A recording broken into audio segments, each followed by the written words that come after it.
Good evening, ma'am. This is my reflection about Mendel's three fundamental law. Gregor Mendel, also known as the father of genetics, who discovered the three fundamental laws that describe how traits are inherited from one generation to the next. These laws are the law of segregation. Law of segregation states that every individual has two alleles, gene variants for each trait, one inherited from each parent. These alleles segregate or separate during formation of gametes, egg or sperm. So are each gamete carries only one allele for each trait. When two gametes unite during fertilization, the offspring inherits one allele from each parent. Next is the law of independent assortment.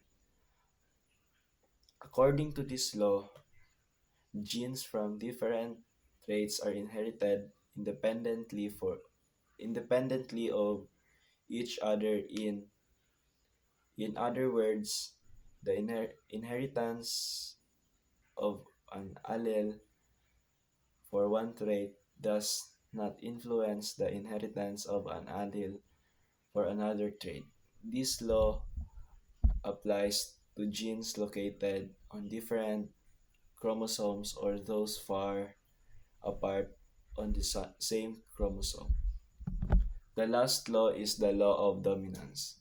This law states that when an individual has two different alleles for a trait, the dominant allele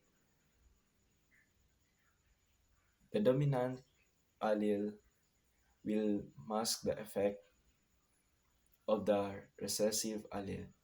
The dominant allele determines the organism's phenotype or observable trait, while the recessive allele's trait effect will only be visible. The individual inherits two, two recessive alleles or the homozygous recessive.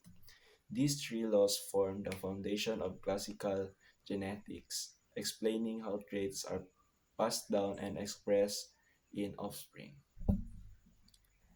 Thank you, ma'am, and that's my reflection about the three laws of